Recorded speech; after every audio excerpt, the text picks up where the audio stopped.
Bismillahirrahmanirrahim. Alhamdulillahilladzi khalaqas samawati wal ard wa ma bainahuma fi sittati ayyam. Thumma istawa 'alal 'arsy. Asyhadu an la ilaha illallah wahdahu la syarikalah wa asyhadu anna Muhammadan 'abduhu wa rasuluh. Allahumma salli ala sayyidina Muhammad wa ala alihi wa ashabihi ajma'in. Alhamdulillah. Terima kasih saudara pengacara majlis, tuan imam dan seluruh ahli-ahli jawatan kuasa masjid, tuan-tuan pegawai-pegawai masjid, pemimpin-pemimpin masyarakat, para asatizah, seterusnya muslimin dan muslimat. Mudah-mudahan dirahmati, diberkati oleh Allah Subhanahu wa taala. Alhamdulillah. Hari ini perjalanan saya tak jauh tapi lama. Jalan jam. Ya. Saya bergerak dari Ipoh tadi 2.45 petang. Jalan jam, kena masuk ikut jalan Bandar Baru Kulim, keluar kot Tasik Gelugor, keluar kot bagan Bertam, Kuala Batas, sampai di sini pukul 8 malam. Oh, Masya Allah, jauh tuan-tuan. Jalan jam, kereta banyak. Aksiden pula, matilah apa. Allahu Akbar, Alhamdulillah sampai juga. Pagi tadi saya ada ceramah di Pejabat Tanah dan Galian Negeri Perak pukul 9. Kemudian pukul 11 saya bergegah pula ke sekolah isteri saya. Hari ini isteri saya bersara. 31 tahun bekerja. Jadi cikgu. Yang saya seronoknya 31 tahun dia mengajar satu sekolah. Sekolah awal dah akhir. Tak tukar-tukar sekolah lain. Oh, setia orang. Pakat duk teriak habis. Habis pukul 12 lebih, lari pula pergi jadi imam sembahyang Jumaat pula. Terak khutbah imam. Habis sembahyang, mai sini. Besok pukul 8 ada 12 buah bas akan melawat sekolah saya pagi besok. Maksud 12 buah bas tu dengan orang, bukan bas saja. Kalau bas saja tu bengkel mengecat bas nomor dah. Daripada 12 buah, daripada 12 tempat. Dan selepas tu saya lari pula pergi Melaka. Malam besok di Melaka. Hari Ahad jam 10 pagi saya ada di Setiawangsa. Malam saya ada di Negeri Sembilan. Hari Isnin insya-Allah saya ada di Bali, Indonesia. Jadi gitulah kerja saya. Balik daripada Indonesia insya-Allah hari Khamis. Hari Khamis saya ada ceramah di Seremban. Begitulah kerja saya, tuan-tuan. Kerja sampailah Abang Jamil. Yang mana faham, tak faham sudah. Saya balik daripada umrah hari Sabtu lepas. Alhamdulillah. Rambut pun duk botak lagi. Ya, sedap rupanya botak ni, tuan-tuan. Ayak turun laju kena, tuan. Baik, tuan-tuan yang saya muliakan. Kita hidup di akhir zaman ini, macam-macam benda yang kita tak pernah sangka, yang kita tak pernah dengar, tiba-tiba kita dengar. Kita dengar hari ini ada anak yang bunuh mak dan ayah dia. Anak bunuh mak pak. Tak ada belah, tak ada kasihan dah kat semua. Dia bunuh ayah mak pak dia. Kita ni nak bunuh tikus pun fikir 4-5 kali. Masuk perangkap tikus, nak buat apa dengan tikus ni? Ada orang tanya, dia kata, "Ustaz, saya ni buat perangkap tikus, tikus masuk. Tu nak buat lagu mana, Ustaz? Nak bunuh lagu mana?" Tak tahu kak nak bunuhnya mana. Nak jemuk tengah panas, lambat mati lah, Ustaz. Nak pi tikam tak gamak, pi cocok dengan lidi pun tak gamak. Lalah dia lepas gitu. Bunuh tikus pun takut, tak tahu nak bunuh apa. Padahal tikus itu duk kerik di rumah dia, duk berak dalam rumah dia, duk makan kacau dalam rumah. Ini mak dengan ayah ni tak ada apa perasaan, bunuh gitu. Sebab itu Nabi SAW sebut di akhir zaman Mak pak ni kata Nabi, wa aqqa ummahu wa jafa abahu wa barra sadiqah. Di akhir zaman ni tuan-tuan, mak ni anak-anak derhaka, bapa ni anak-anak benci. Yang dia lebih sayang ialah kawan-kawan dia. Wa aqqa ummahu. Dia derhaka pada mak dia. Wa barra sadiqah. Dia hanya berbuat baik dengan kawan dia. Wa jafa abahu. Dan dia benci kepada ayah dia. Penyakit ni dah mai dah pada kita. Penyakit lawan mak. Tak usah kata apa. Kalau dia nak hak tu lah. Mak kata tak usahlah ambil orang jauh. Ambil orang tikam batu pun tak apa. Mak tak marah. Kalau hang menikah dengan orang kok diam pun tak apa. Tak usahlah pergi ambil orang Cameroon tu. Ui. Dia nak juga. Tak usah kata apa. Pak kata tak usah dia buat motor laju. Tak usah. Lagi laju dia buat tayar motor tu dia tukar jadi tayar bersikap. Daripada tayar motor dia ubah jadi halus lagi. Jadi tayar geret. Laju tuan-tuan. Tidur atas motor. Dia jatuh atas jalan. Motor duduk berjalan lagi. Tu dia lah punya teruknya entah ni. Zaman sekarang ni. Tapi bila sebut kawan. Dia lebih sungguh-sungguh pada kawan dia. Dia cinta pada kawan dia. Dia ikut kawan dia. Dia pi ke mana dengan kawan pun tak apa. Kawan panggil kata pukul 7 kita pi. 6.30 siap dah. Kalau ayah panggil. Kalau mak panggil. Satu kampung dengar. Tak bangkit-bangkit tidur. Pasal apa? Pasal mak pak. Tapi bila masa dia nak pada mak dia. Bila masa dia nak pada ayah dia. Bila dia nak duit. Dia mula cari mak dia. Dia mula cari bapak dia. Tuan-tuan yang saya hormati, itu kes yang sentiasa kita dengar di akhir zaman ini. Kalau setakat hantar mak buang ayah tu biasa, tuan-tuan. Saya jumpa mak yang kena tinggal dekat highway. Logik tak, tuan-tuan? Mak pergi masuk dekat tandas, dekat Plaza Tol, anak belah. Saya keluar pada tandas, mak ni duduk menung. Kenapa, makcik? Anak. Dia tunggu anak janji tang sini ke? Tak, mai sekali. Singgah tandas sat, tinggal-singgah dia tak ada dah. Loh. Telefon ada tak? Telefon semua dalam kereta. Ingat tak nombor telefon? Mai saya telefon. Saya telefon anak dia, tuan-tuan. Dia kata, ni mak ni je mana lagu? Loh, kami terlupa. Takkan mak hang boleh terlupa, tuan-tuan. Tapi tak kata ke anak pun tertinggal dalam kereta sampai mati. No, terlupa ke? Pergi kerja pukul 5 baru teringat. Lah anakku dalam kereta mati dah. Jadi munasabah lah tinggal mak kat tol. Takkah tak ingat mak hang duduk kat belakang, mak hang duduk tidur kat belakang tiba-tiba tak ada. Saya marah dia, ni mak hang.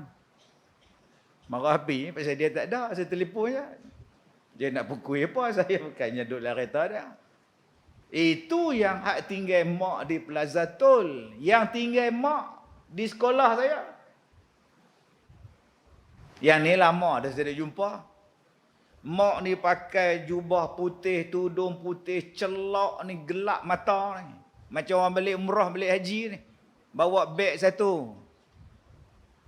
Makcik main dengan siapa? Main dengan anak. Mana anak? Anak tak tahu. Nama anak apa? Zul. Duk tang mana?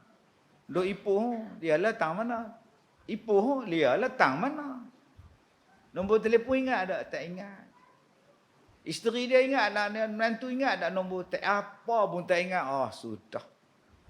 Lepas tu siapa makcik mai sini? Anak kata ni sekolah Ustaz Kazim. Mak pergi lah jumpa dia. Pergi tuan-tuan. Pergi sudah tak ambil. Tak ambil, tuan-tuan. Saya letak di rumah, di pondok saya. Besok saya ketuk pintu, tak buka. Ketuk, tak buka. Lalah, pecah pintu. Pecah-pecah pintu, tuan-tuan. Berbuih dah mulut. Ubat tak makan, apa tak makan. Ni macam mana nak buat ni? Ni, tuan-tuan kena ingat. Kita sebagai orang tua ni, jangan duk ingat. Alhamdulillah, lah Ustaz saya, anak saya 4 orang, semua bagus-bagus. Alhamdulillah. Tapi kena simpan dalam hati. Satu hari anak aku ni dahaka pada aku, bah. Satu hari ni musuh anak aku. Musuh aku adalah daripada anak gamak dia. Sebab di akhir zaman akan berlaku yang jadi musuh kita bukan orang lain.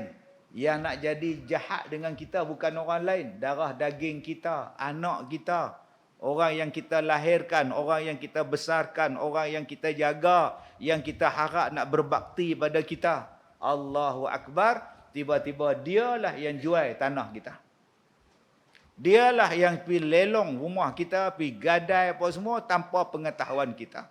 Selalu saya jumpa tuan-tuan, anak-anak ni jadi macam tu pasal apa? Pasal apa yang dia hantar rumah orang tua, dia tak peduli kita sakit, kita demam, dia tak peduli langsung. Sebab apa? Yang pertama sebab kita dah tak ada apa-apa. Macam mana Ustaz tak ada apa-apa tu apa? Tanah tak ada, rumah tak ada, bendang tak ada, apa pun tak ada. Pasal apa? Tak ada. Pasal bagi siap-siap. Bendang di derga tu bagi kat dia lah.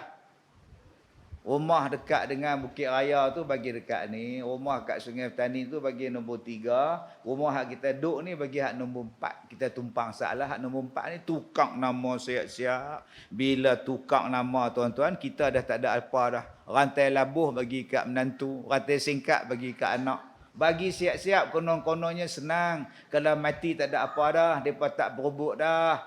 Bila bagi, memang. Yang senang siapa? Mereka. Yang susah, kita. Bila kita sakit, semua tak nak balik. Bila kita masuk uat, dengar pula COVID, lagi mereka tak balik. Bila kita susah, tak balik, sakit, tak balik, apa pun tak balik. Pasal apa? Balik pun bukan ada tanah dah. Yang mu dapat dah, yang ni bahagi dah, kau balik nak buat apa lagi? Sebab tu saya minta kalau tuan-tuan nak bagi pada anak-anak harta, tuan-tuan bagi boleh. Tapi ada simpan sikit untuk kita. Habuan untuk kita, jadi apa-apa, hak tu lah dia duduk balik lagi. Pasal apa? Duduk teringat, rumah hak pusaka ni tak tukar siapa lagi. Rumah hak besar ni, benda hak luas ni tak tukar pada siapa lagi nama dia. Koman-koman dia pun boleh balik. Tuan-tuan bagi siap-siap. Ahlan wa sahlan wa marhaban bikum illa liqa ma'assalamah. Bye-bye tuan-tuan. Hai-hai, bye-bye nama dia. Baik, bagaimana supaya kita boleh menjadikan anak-anak kita ni berbakti dengan kita? Kita takut ada anak yang murtad, yang keluar daripada agama dia. Ada anak ni tuan-tuan, bila kita kahwinkan dengan menantu kita daripada tudung labuh, lah tak pakai tudung.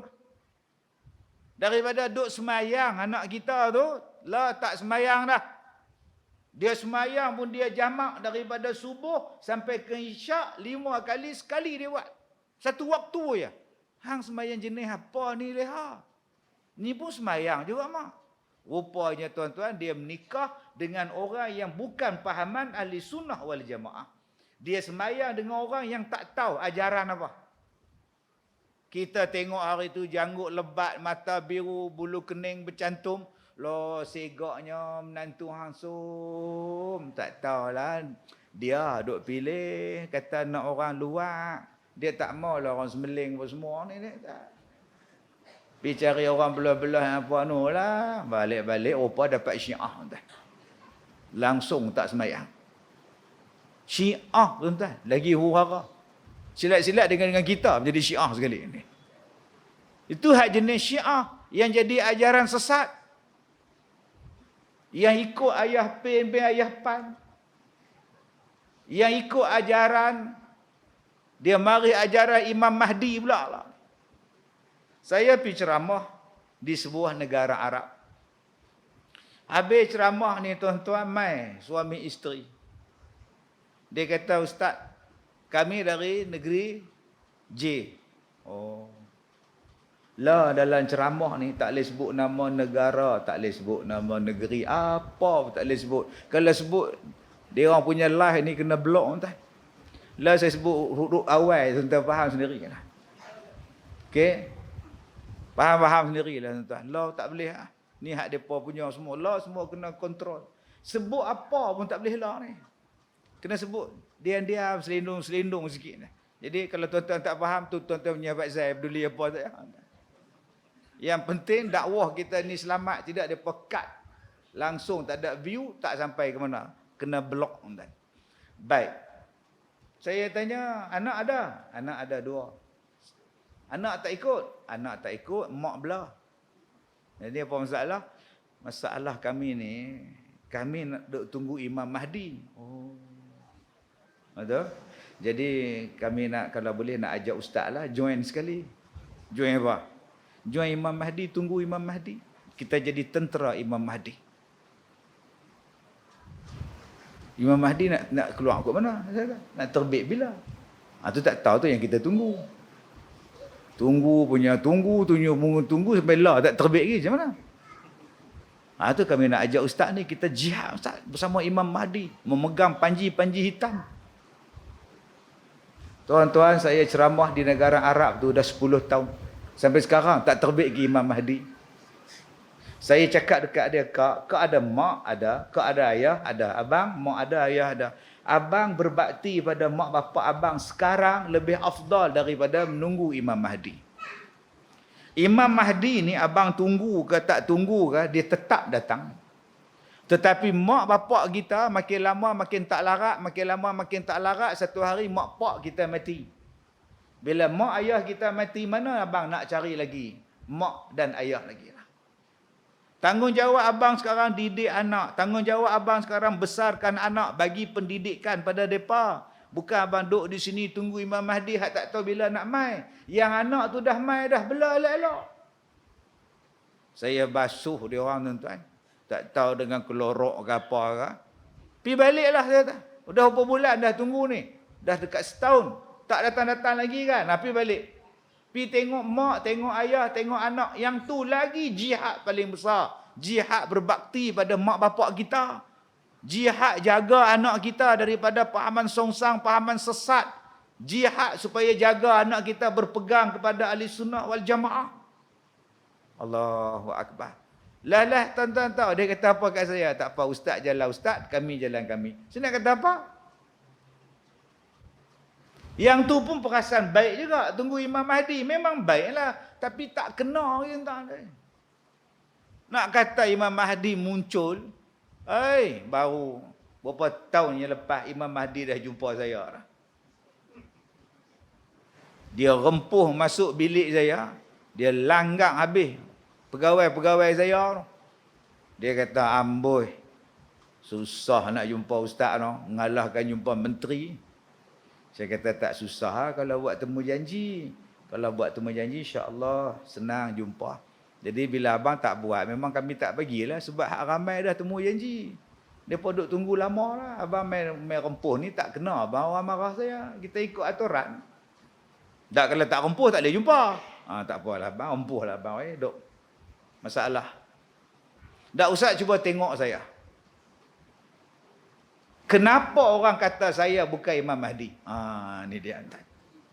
Dia kata, kenapa orang kata saya bukan Imam Mahdi? Oh, ada kata macam tu. Itu yang saya tak puas hati. Dia pun kata saya bukan Imam Mahdi. Saya kata, kalau saya orang kata dia bukan Imam Mahdi, saya kena, tuan. Mau saya rimbuk saya tak pasal. Saya tengok dari luar.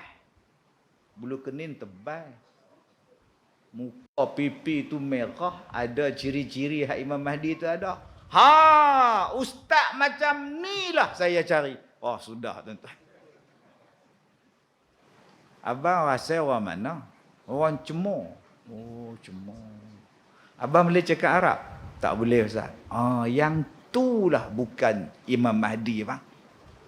Pasal Imam Mahdi cakap Arab. Jadi abang tak cakap Arab. Makna saya bukan Imam Mahdi lah. Dah. Pasal abang tak boleh cakap Arab. Tak apa. Saya nak dapat itu. Sampai sekarang saya berdoa, ya Allah, janganlah dia masuk kelas bahasa Arab. Buatnya dia pandai cakap Arab, tuan-tuan. Setahun dia belajar pandai. Sudah dia mengaku Imam Mahdi. Kita nak kata apa pula, tuan-tuan. Tuan-tuan yang saya hormati. Yang pertama kita sentuh malam ni, di akhir zaman ni, apa yang kita nak bekal pada anak kita? Wa tazawwadu fa inna khairaz zadi taqwa. Sebaik-baik bekalan yang kita nak bawa menghadap Allah ialah bekalan takwa. Apa yang penting sekarang ni, tuan-tuan? Apa yang penting? Ada orang yang ada ijazah, ada orang yang ada sijil, macam-macam. Kerja tak ada. Tak ada kerja, tak. Duk minta temu duga, tak dapat-dapat. Ada orang yang ijazah apa pun tak ada, habis-habis SPM kerja. Lah bini dua lah. Nama apa tak? Tesco. Allah bagi rezeki pula. Jadi yang pertama sekali, pekerjaan, pendapatan, bukan sebab sijil. Dia rezeki daripada Allah. Hang berusaha, hang bekerja elok-elok, hang dapatlah rezeki. Yang pentingnya ialah pendidikan apa untuk anak-anak kita. Yang penting sekarang ni ialah akidah. Belajarlah tinggi mana pun, jadi doktor, jadi engineer, jadilah apa-apa adik-adik. Silakan. Tapi jangan lupa akidah yang betul kepada anak kita. Ni yang penting sekarang. Jangan duk fikir dah dia nak kerja apalah budak ni. Jangan. Yang kita kena fikir budak ni besok nak jadi apa ni. Sebab dulu-dulu kalau kita nak belajar tentang ajaran sesat, susah. Sekarang kalau kita nak belajar ajaran sesat, hanya tengok dalam benda ni. Ni, dalam handphone anak kita ni, cerita tentang agama lain ada. Cerita tentang pahaman liberal ada. Cerita tentang pahaman yang menyesatkan ada. Video tentang benda yang tak elok ada.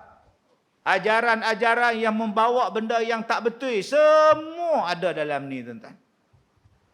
Kalaulah kita tak bagi pendidikan yang betul pada anak kita, saya takut mereka akan jadi golongan yang sekarang dah ada golongan dipanggil etis. Golongan etis sekarang ni dia cakap Melayu. Kalau dulu kita kata etis ni orang putih, lah Melayu lembak. Depa ada laman web depa ada Facebook depa. Bila orang tanya dekat dia orang, "Pak, siapa yang hampa jadi etis, tak percaya dengan Tuhan?" Bukan salah kami. Oh. Kita tanya dia, "Kenapa hampa jadi etis, tak percaya dengan Tuhan?" Bukan salah kami.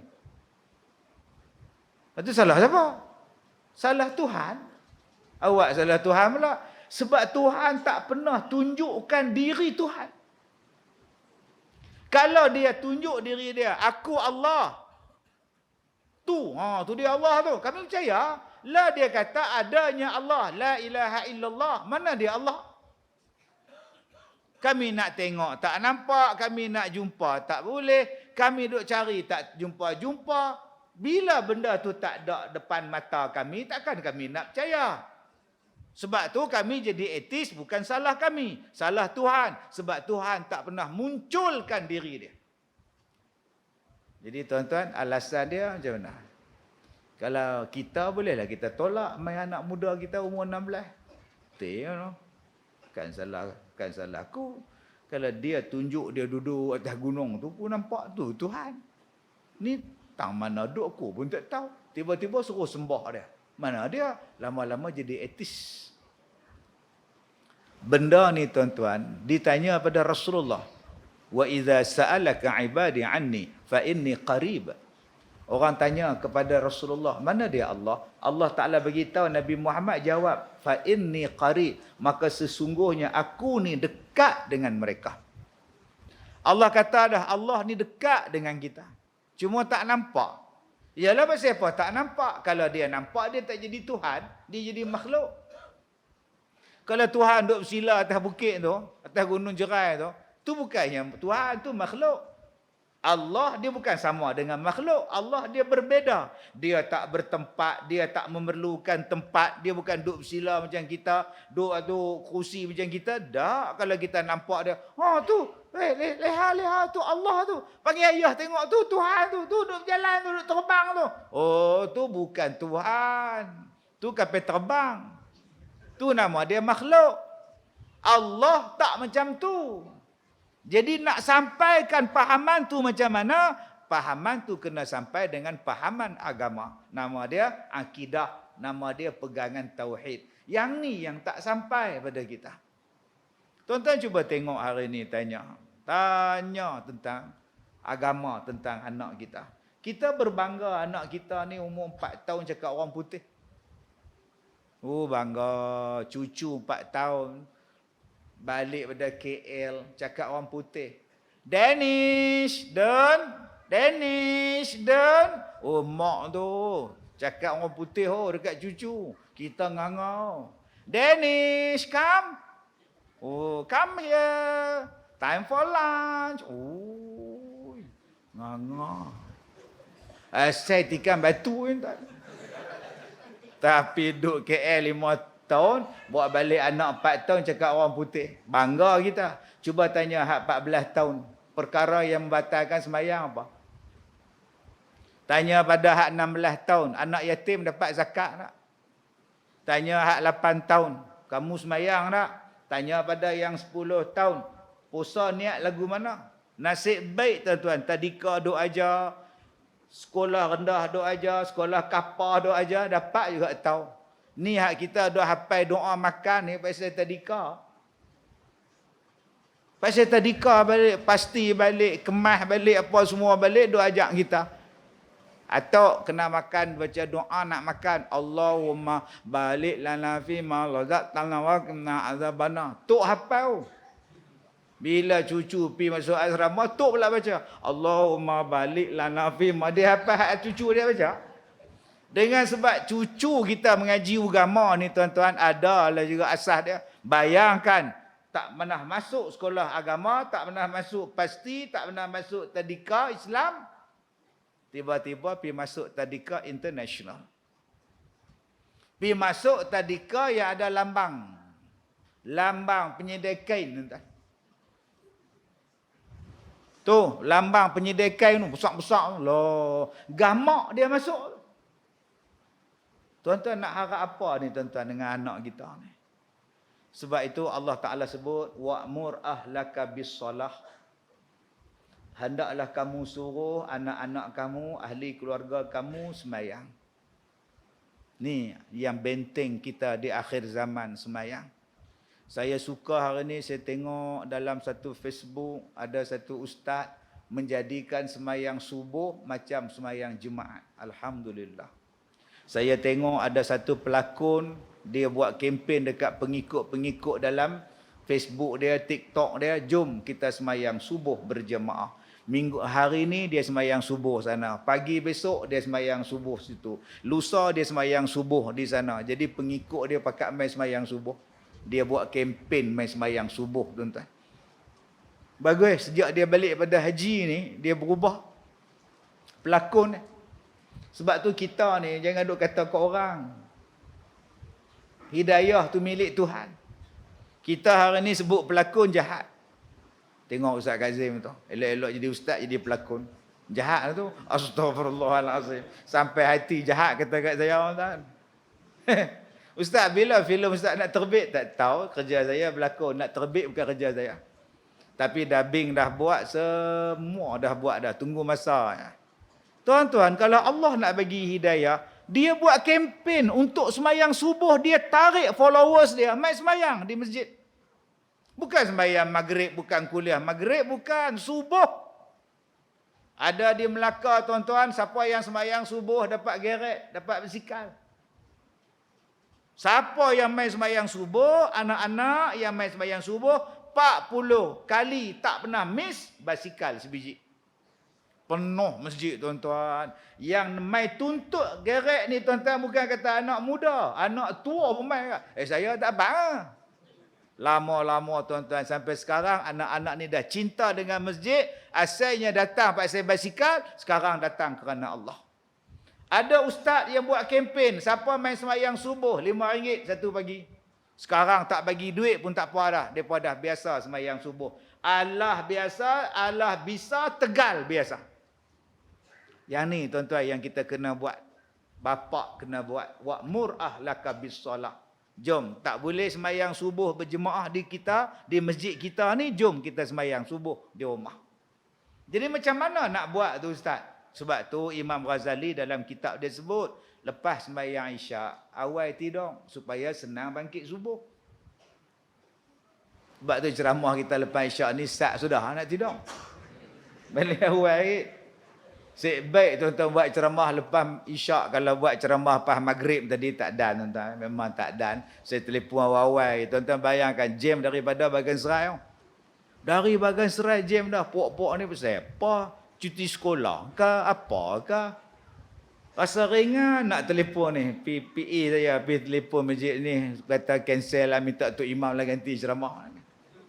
Tapi semangat tu juga. Cari jalan. Tengok jalan mana tak sempit. Keluar bandar baru. Ikut jalan Kulim. Pergi jalan Kulim. Keluar ke Tasik Gelugor pula. Jalan jam pula. Tak jalan dalam hujan tu. Kereta tak bergerak. Siapa pula ni? Mai orang naik motor berhenti. Patah balik. Patah balik. Accident. Mati. Ada mayat. Oh, sudah. Nak ghostan lagu mana? Nak reverse lagu mana? Nak kono pun tak boleh rapat. Mai pula orang lain pula. Balik. Ada mayat. Lama lagi. Patah balik pula. Saya kata kena telefon dalam masjid ni. Tengok lepas isyak. Dan. Alhamdulillah. Dan sungguh tuan. Imam Ghazali kata. Lepas isyak. Tidaklah. Melainkan untuk beberapa orang. Yang pertama. Untuk orang yang mentelaah pelajaran. Boleh tidur lambat. Yang kedua. Untuk menjaga keselamatan. Polis ke, JKKK kampung ke, nak jaga keselamatan, boleh tidur lambat. Jangan tutup balai pula. Pukul 9.30 tutup. Awal saja tutup. Esok subuh. Oh, sudah tuan-tuan. Nombor 3, siapa yang boleh tidur awal, siapa yang boleh tidur lambat?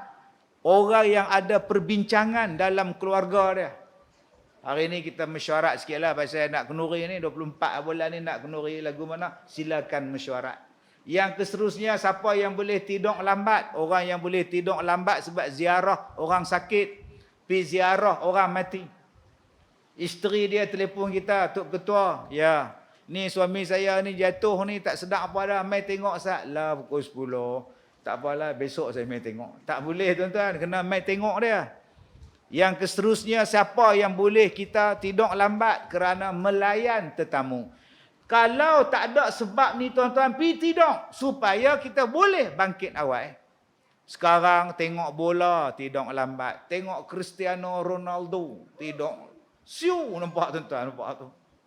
Lambat tidur. Tengok tali besen lambat tidur. Tengok wayang lambat tidur. Berkena kerang rebus lambat tidur. Lama-lama tuan-tuan, subuh kita tak jaga. Nombor 2, bagaimana supaya kita boleh bangun awal, sembahyang malam, sembahyang subuh? Nombor 2, elakkan perbuatan maksiat. Di siang hari, insya-Allah kita boleh bangkit sembahyang pada subuh hari. Kalau kita berat nak sembahyang malam, rasa susah nak sembahyang malam, rasa payah nak bangkit subuh, ketahuilah siang tadi ada benda maksiat yang kita buat. Cuba tuan-tuan tengok siang tadi apa maksiat kita buat. Kalau ada tobat. Ada tak benda maksiat yang kita buat siang tadi? Ada tuan-tuan? Apa? Tok Imam baca khutbah tu, saya kata kat dia. Pak saya apa hang kata kat dia? Dia baca slow lah. Saya pening kepala, saya kutuk dia. Itu dosa. Pergi minta maaf. Habis ceramah ni, jumpa Tok Imam, minta maaf. Imam, minta maaf. Dan Tok Imam tu jangan tanya pula, minta maaf pasal apa? Nampak tuan-tuan? Dia bergaduh sampai besok pula. Jadi, tuan-tuan, nombor 1, kita jaga anak kita. Akidah dia, sembahyang dia, 2 benda ni. Jangan sampai tak sembahyang. Saya ada sekolah tahfiz. Saya buka sekolah tahfiz ni 2008. 2009 beroperasi. Sampai sekarang. Ada waktunya saya tutup sekolah tahfiz. Sebab apa tutup? Pasal tak ada duit. Tak ada duit. Entah. Yuran percuma. Bila percuma, orang nak bayar, tak bayar. Jadi kita kena cari makan, kena bagi duit belanja. Duit guru, duit elektrik, duit air, apa semua. Pasal apa tak ambil duit? Kalau ambil duit, yuran, dia kena cukai pula. Lagi pening kepala. Susah tuan-tuan buat sekolah agama. Sebab tu kalau tuan-tuan nak buat sekolah tahfiz ke, sekolah pondok ke, jangan buat di Malaysia. Buat di Kemboja, insya-Allah. Bantuan banyak, derma banyak, apa pun banyak. Buat di dalam negara kita ni, susah tuan. Payah. Tutup. Bila tutup, buka balik. Baik, apa yang saya jumpa dalam saya buat mahat tahfiz? Ada mak bapak, dia nak buat keluar anak dia. Dia nak ambil anak dia. Saya kata, sebab apa kau nak ambil? Pick up lambat. Biasa, diesel. Tapi kak, lah enjin diesel, sekarang diesel pun laju kak. Dia kata pick up 2 juzuk, 3 juzuk setahun ni apa? 2 tahun 6 juzuk ni apa? Saya kata kak, tak wajib hafal Quran. Ni dalam masjid ni berapa ramai yang tak hafal Quran. Dosa semua. Oh, sudah dengar. Hai, aku tak hafal Quran, dosa. Tak berdosa. Tak hafal Quran, tak berdosa. Yang dosanya hafal Quran, lepas tu lupa. Ya jaga.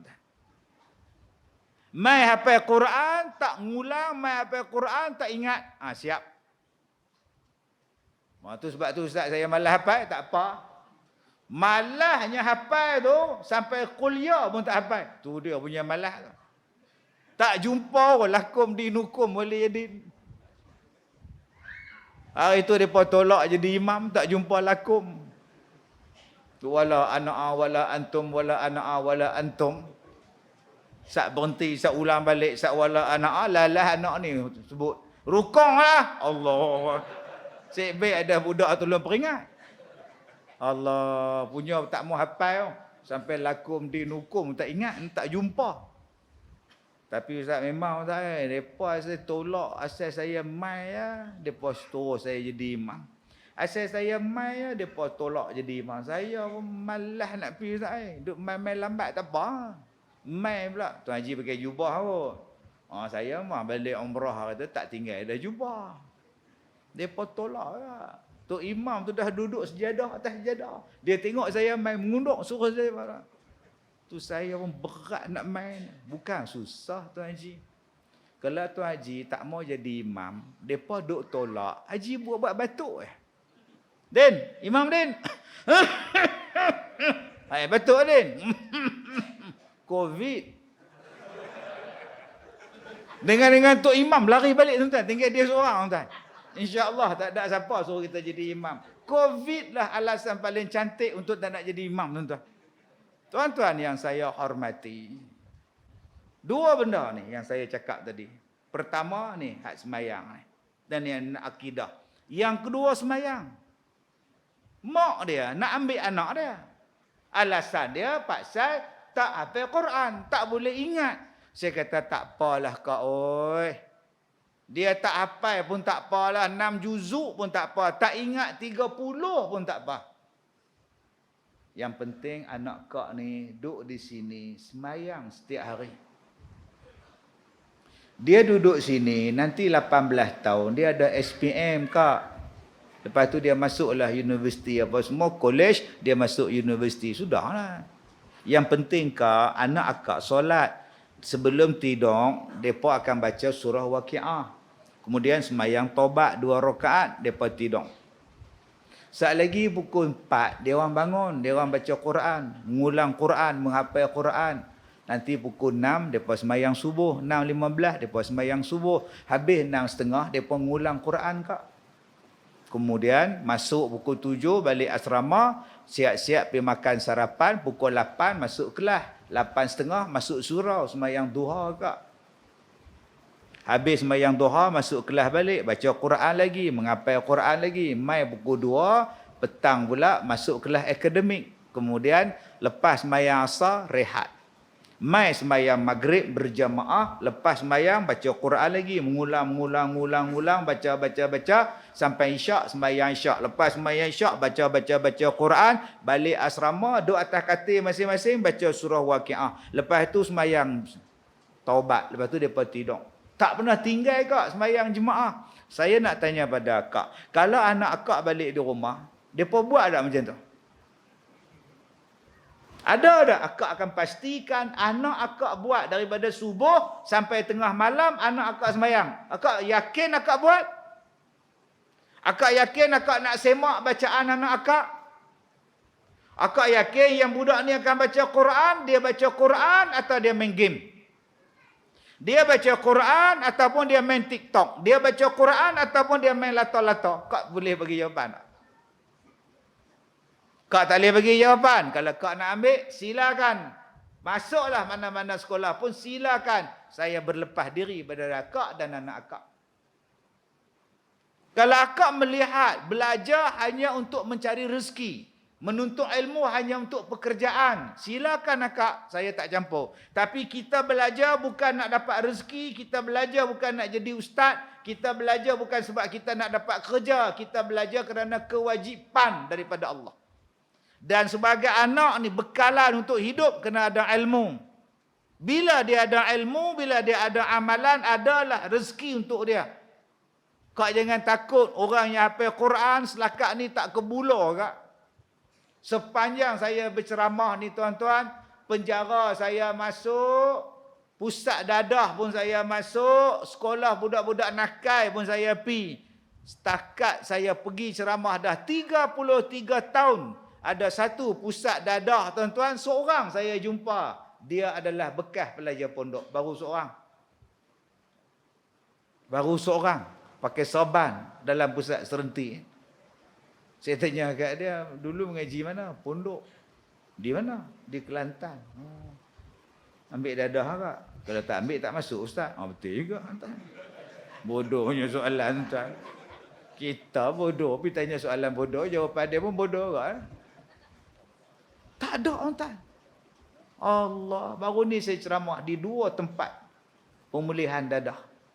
Lah tak panggil pusat serenti lah nama canggih.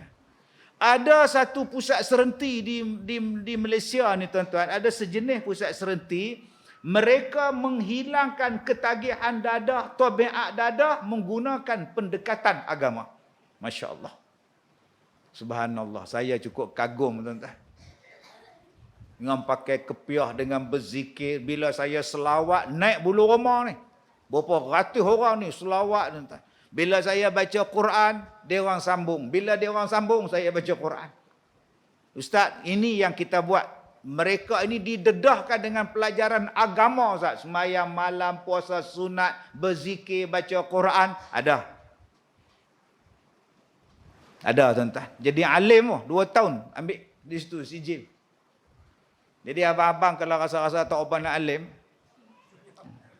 anda faham? Tak faham sudah. Tak. Ada satu penjara yang saya masuk, mereka mengadakan pembelajaran menghafaz Al-Quran di dalam penjara. Sebab tu tuan-tuan, bila tengok banduan, bila tengok bekas banduan main semayang, keluar. Siapa? Keluarlah. Jaga tabung tu. Amboi. Hang tak tahu. Saya pergi ceramah di penjara Taiping. Ini saya sebut nama dah. Pasal saya pergi. Saya kata bohong lah. Pakai sorban, pakai kepiah. Surau dia lebih kurang besar kita ni. Surau dia. Boleh muat dalam 200-300 orang. Yang banduan Muslim ada 900 orang lebih. Di kiri kanan ni sel. Tengah-tengah dia surau. Bila saya sampai ke surau, diiringi pegawai-pegawai penjara ni, mereka tak boleh masuk surau, duk pegang besi ni. Ustaz, nak masuk? Ustaz Azim, nak masuk? Nak masuk apa? Nak masuk surau. Sebab mereka tak boleh masuk. Pasal jumlah ramai. Surau ada had dia, kapasiti. Masuk semua tak boleh terkawal. Ustaz nak masuk? Tuan bagilah masuk, tuan. Saya tanya, dia orang tak boleh masuk ke? Kita surau boleh muat 400 orang Ustaz. Mereka 900 semua, dia kena rehat dulu, ikut ship lah. Oh, mereka kenal saya. No? Awak tak kenal pula. Tiap-tiap malam pasal ceramah Ustaz. Oh, banduan pun kenal saya. Tuan tak kenal kira pelik. Baru ni pramugari saya balik naik terbang panggil Pak Cik. Ya Pak Cik, nak makan apa Pak Cik? Pak Cik, tuan-tuan. Astaghfirullahalazim. Masya Allah. Tengok-tengok ada orang jitera. Saya keluar bilik ayak tu. Pramugari, saya nak keluar ada langsir. Selak-selak langsir, dia ada. Terkejut kita pun. Oh, ada kak ke? Lah, Ustaz Kazim. Oh, ya. Akak orang mana? Saya orang Jitera. Oh, Jitera. Lama dah kerja pramugari? Lama dah. 10 tahun dah. Oh, saya orang Bukit Raya. Saya nikah orang Bukit Raya. Oh. Terima kasih Ustaz naik penerbangan kami. Sama-sama. Suami orang mana? Saja tanya. Suami duduk KM. Malah tanya dah. Nak mana faham, tak faham dah. Gatal punya Ustaz. Lepas tu baru dia panggil Ustaz kat saya. Bila nyembang dengan budak Jitera ni, dia pergi cerita kawan dia tu Ustaz Kazim. Baru panggil Ustaz. Ustaz nak makan apa? Baru panggil Ustaz. Tidak panggil Pak Cik pun tuan. Tuan-tuan, kalau banduan pun kenal saya, Allah, rupanya bila saya berbual dengan pegawai ni, dia bagi tahu saya dalam penjara dia orang ada kursus pengajian pondok dalam banduan, dalam penjara. Jadi jangan tuan-tuan kata orang ada penjara ni depa duk buat apa dalam tu. Jangan tuan-tuan oi. Bayangkan 10 tahun depa duk mengaji dalam tu. Itu betul-betul pondok. Agak-agak 10 tahun berapa kitab depa ajak tuan. Keluar-keluar tu alim. Jadi tuan-tuan kalau rasa-rasa nak alim, mana faham, tak faham sudah tuan. Kena sebab 40 kali, 10 kali mampu. Tapi kita kena ingat dalam pusat pemulihan dadah agama diambil. Dalam penjara agama diambil. Sampai ada yang dapat menghafaz Al-Quran dan dapat allowance sebab dia menghafaz Al-Quran dalam penjara. Pasal apa? Pasal Nabi sebut, "May yuridillahu bihi khairan faqihhu fid din." Siapa-siapa yang Allah Taala nak bagi dia tu baik, maka berikan kepahaman tentang agama. Nak bagi yang hisap dadah tu baik, yang nak bagi penjenayah ni baik, jalan dia apa? Agama. Jadi adakah kita nak masuk penjara, nak masuk pusat serenti baru nak jadi belajar agama? Saya kata kat makcik tadi, dekat akak tadi, terpulanglah kak. Kak nak ambil anak pun ambil lah. Yang penting kami di sini, tanggungjawab kami suruh anak akak semayang, jaga anak akak supaya semayang berdamping dengan Quran. Ilmu kita bagi, akademik kita bagi, supaya untuk dia hidup dalam dunia dia ada akademik dia. Jadi tuan-tuan yang saya muliakan, nombor 1, di akhir zaman akan berlaku benda yang pelik-pelik melibatkan anak-anak kita. Baik dia lawan kita, baik dia derhaka, baik dia ikut laki, tinggalkan kita, dia kahwin dengan satu mu'alaf, 2 minggu lepas kahwin, terus ruyuk. Yang ni pun ada. Okey. Saya ni imam masjid. Dululah saya imam. Masa tu gaji saya, allowance saya jadi imam, sumbangan RM500 sebulan. Dapat rumah wakaf, rumah quarters, jadi imam. Jadi imam, Allahu Akbar, Allahu Akbar. Orang tanya saya, kenapa ustaz jadi imam? Jadi pensyarah elok-elok, saya berhenti. Dulu saya pensyarah dalam bidang kekeluargaan. Cerita tentang keluarga, cerita tentang suami, cerita tentang isteri, buat kaunseling lah, apalah. Sampai sibuk pasal rumah tangga orang. Sebab tu ceramah saya banyak bercerita tentang keluarga. Sebab awal-awal saya ni memang bercakap tentang keluarga. Waktu saya duduk belajar dulu, asrama saya sebelah pejabat agama. Bila saya balik daripada kelas, berjalan kaki nak balik ke asrama, saya tidur atas tilam tu, atas katil tu, saya buka tingkap. Saya duduk tengok drama dekat pejabat agama. Drama apa tak? Drama swasta.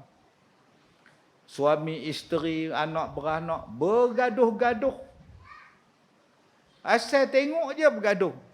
Aku kata balik. Oh, dia tarik rambut isteri dia. Tu buka tudung, heret rambut, buat balik. Saya tengok, oh, gananya apa jenis lelaki ni.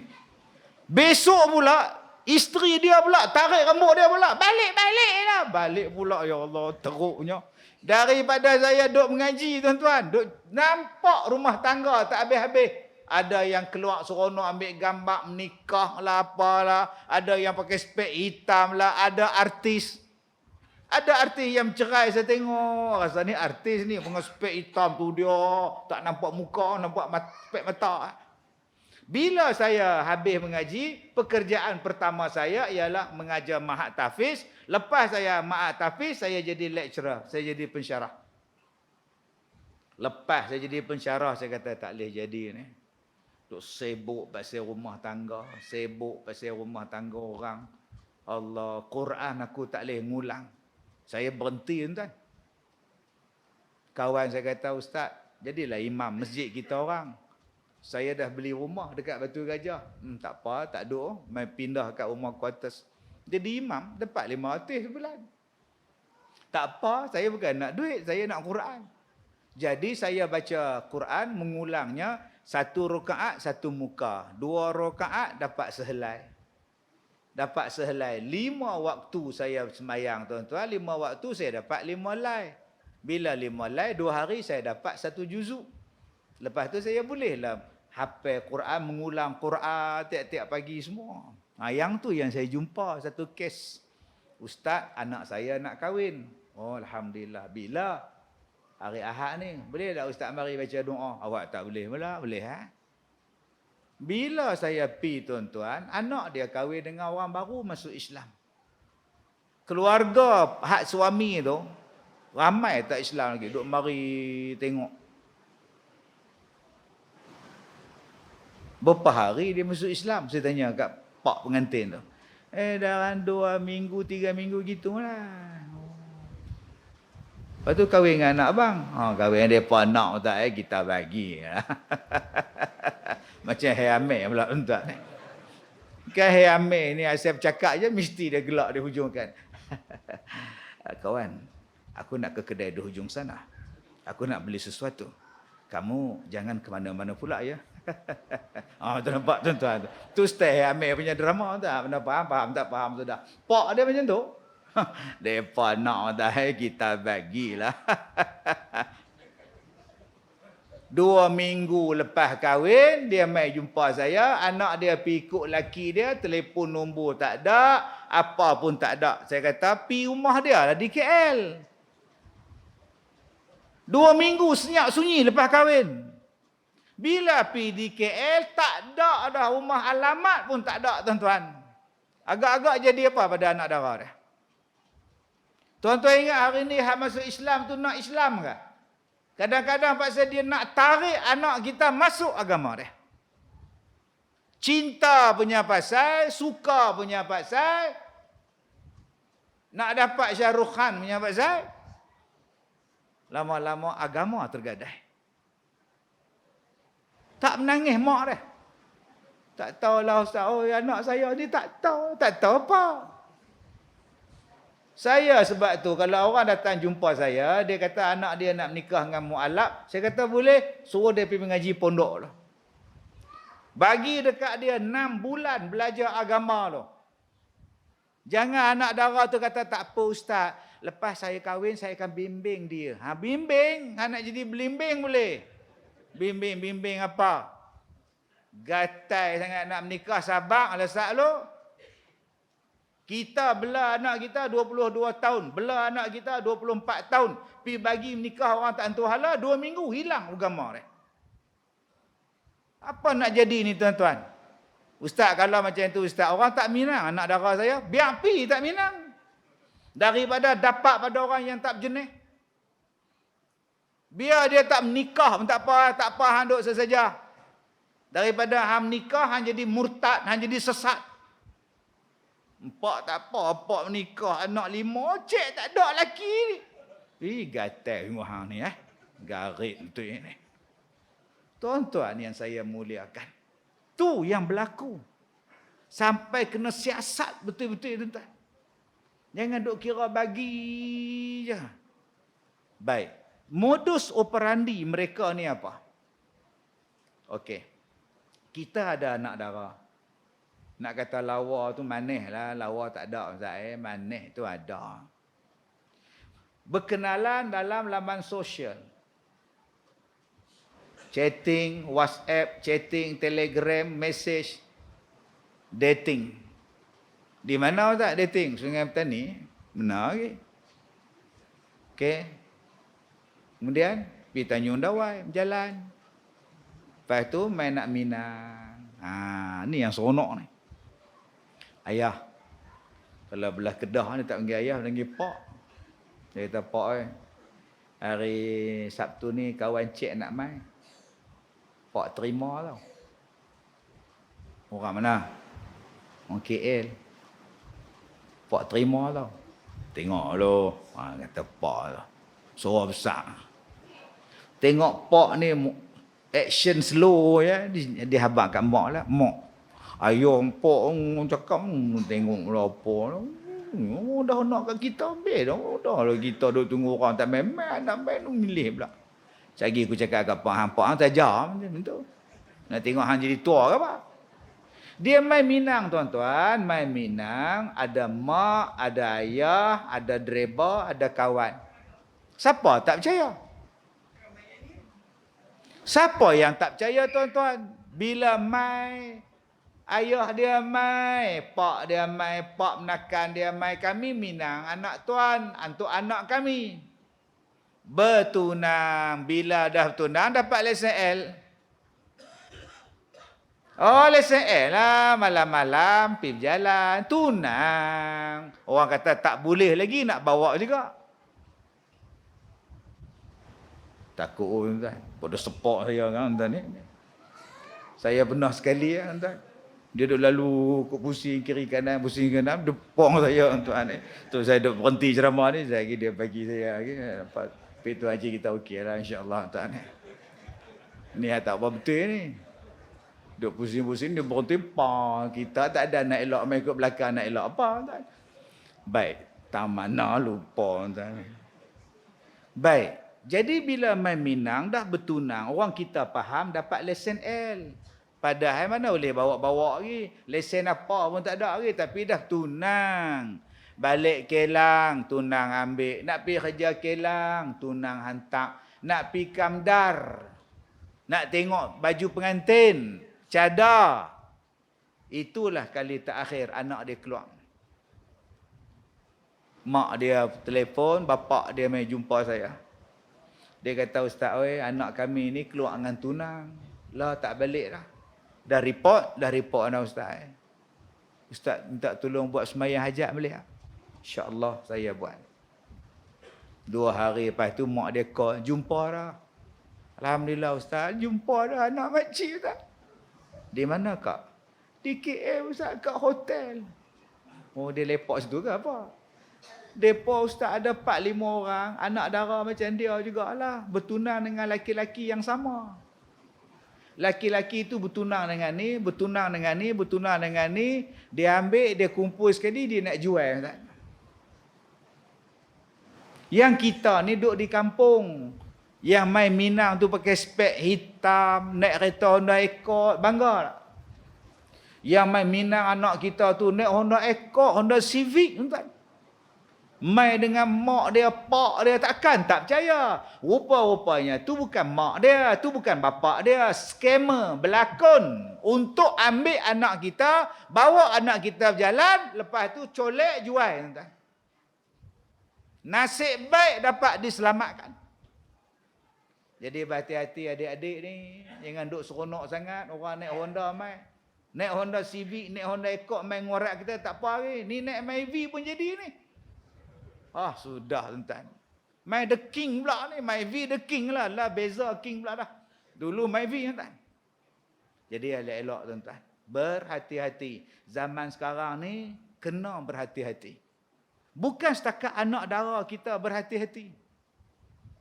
Makcik pun berhati-hati. Tak ada pasal tuan. Kita 65 dah. Nak gatai apa ni? 65 minggu lepas kat Lehau 30,000 hilang. Umur 66. 30,000. Dah bagi belum? Saya tanya. Dah bagi dah Ustaz. Yang kau bagi pasal apa? Dia kata nak menikah dengan kau. Dia kata nak belanja tu lah, tambang dia balik lah, tambang apa semua. Kau bagi ke dia, bagi. Malah kata apa lah. Televisen duk cakap, radio duk cakap, ceramah duk cakap. Jangan percaya dengan love scam. Cinta yang menipu, penipu cinta. Memang Kak Leha sekarang tak ada orang ngorak Kak Leha. Tak ada siapa lah. Tak ada gatai padan, tua-tua gatai. Memanglah orang tak ada apa Kak Leha cakap macam tu sebab orang tak try Kak Leha.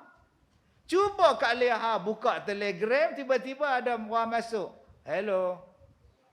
Siapa ni? Ni siapa ni? Dia kata, ni bukan John kah? Dah, ni Leha. Leha, okay, sorry. Wrong number. Besok dia start. Hello. Are you okay, Leha? Kita cikgu bahasa Inggeris. I'm fine, thank you. What about you? Sudah tuan-tuan. Lama-lama terus bercinta. Daripada Amerika. Nama David. Dia kata dia berminat dengan Malaysia. Dia berminat dengan Kedah. Dia berminat dengan Semeling apa semua. Kita pun cerita. Dia kata boleh tak kita berkenalan? Boleh. Saya suka bagi pada awak cincin hadiah. Dia kata suka. My immigration. Telefon. Custom. Ini Puan Zaleha. Ya. Puan Zaleha ada kiriman dari USA. Ya. Ada kawan saya nak bagi tu. Ni, tapi Puan Zaleha kena cukai lah. Dalam 10,000. Kalau dia tak lepas barang ni. Ya ke? Tak apa saya bank in 10,000. Sekarang tak sampai lagi. Tak lepas lagi 15,000. Tak lepas lagi 30,000. Bila 30,000 mai serbu saya. Ustaz buatlah sembahyang hajat. Malah aku Orang dah kata dah jangan. Setakat nak cari David buat apa? Jauh. Ni di Semeling ada. Dia tak nama David, Haji Daud nama dah. Bujang punya lama dah mai cari Haji Daud. Rumah ada, kancil ada. Bendang ada, rumah sewa 2 pintu. Pergi nikah dengan Haji Daud. Kencing manis ada, gaut, jantung. Baik. Yang pertama. Jom kita bekalkan di akhir zaman ni tuan-tuan. Iman, ilmu pada anak kita. Supaya tauhid dia betul. Supaya semayang dia betul. Agama dia betul. InsyaAllah bila betul ni selamat mudah-mudahan. Mari cabaran macam-macam pun insyaAllah kuat amalan dia. Yang kedua. Saya tengok ada satu penceramah. Tiap hari duk keluar dalam ceramah dah. Bukan orang negara kita lah, orang tempat lain. Dia kata apa? Dia kata Nabi Musa belah laut, Fir'aun nampak. Nabi Musa faqul nadrib bi'asakal bahr. Rakyat nampak, orang ramai nampak mukjizat tu. Saksi ramai. Nabi Ibrahim kena bakar tapi tak terbakar. Ramai orang nampak, Namrud pun tengok. Nabi Isa menghidupkan orang mati, mukjizat, orang nampak.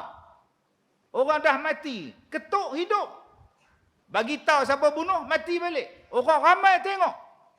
Jadi mukjizat nabi-nabi ni orang nampak. Tuan-tuan, Nabi Muhammad mukjizat dia ialah naik ke langit. Soalannya, siapa nampak? Ada orang nampak Nabi naik ke langit? Tak ada kan? Sudah. Habis tu kalau Muhammad berbohong macam mana? Tak ada saksi. Dia boleh tanya, kalau Nabi Muhammad berbohong macam mana?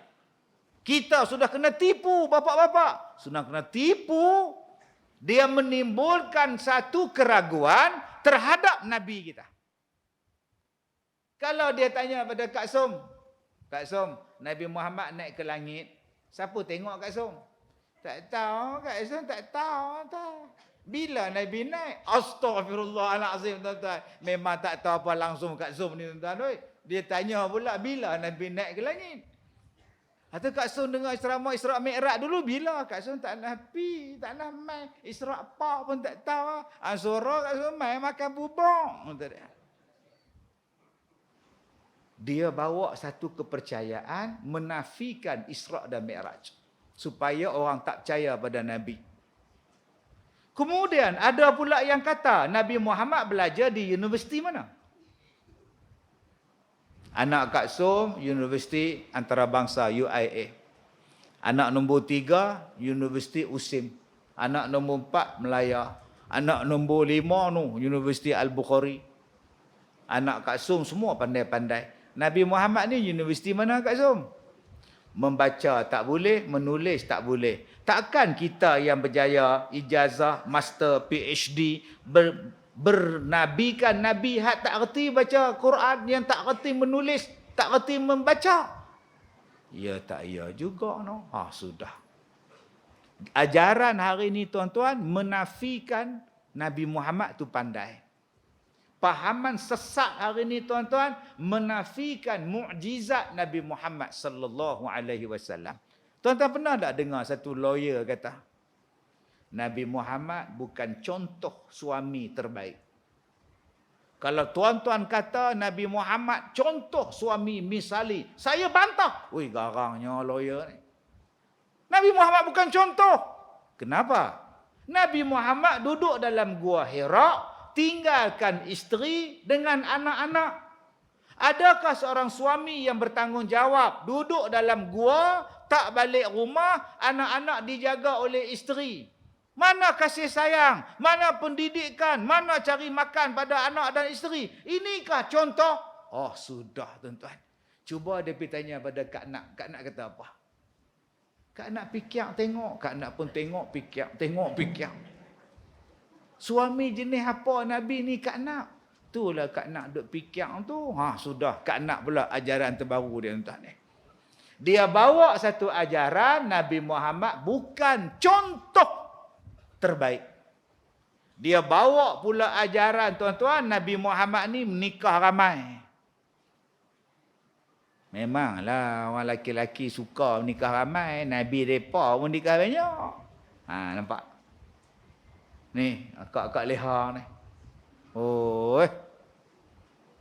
Nak jagalah aurat ni pakai stokin daripada kaki pergi ke paha. Punya tebal stokin tu. Tak mainlah stokin nipis tu. Stokin laki dia main bola. Punya tebal main semayang lah. Allah. Tutup muka ni purdah ni. Bukan pasal Covid. Purdah. Sarung lengan ni sampai ke ketiak ni. Baca Quran tak hingga lah. Semayang sunat. Allah. Orang tengah kuliah dia semayang sunat. Puasa ni tersaduk habak tuan-tuan. Habis-habis puasa Ramadan tu. Raya pertama puasa sunat dah. Loh. Rajinnya Kak Leha. Raya pun puasa ni. Kak Leha sayang pada Islam Ustaz. Kak Leha sayang pada Allah. Kak Leha nak ikut Allah, nak ikut Rasulullah Ustaz. Suami Kak Leha kata menikah lain. Apa? Sudah tuan-tuan. Tak guna punya jantan. Nak ambil pisau tak? Pak ni nak kena ni. Kak Leha, menikah dua ni halal Kak Leha. Islam membenarkan menikah dua. Kalau suami tu cukup syarat apa semua boleh. Halal tak halal? Nak tengok boleh? Mai lah. Selendang dia buang, stokin dia buang tuan-tuan. Baru tadi dia kata Kak Leha sayang agama Kak Leha. Mai menikah dua tak setuju. Macam mana cerita ni? Abang-abang tadi pun amboi. Bila saya kata mai menikah dua bantah, hak lain terima, punya gelak lah. Kena padan muka dia bah. Aku nak menikah tak bagi. Pelok ustaz kata pun. Mengaku Islam tapi tolak nikah dua apa? Amboi, kena kat orang gelak sungguh.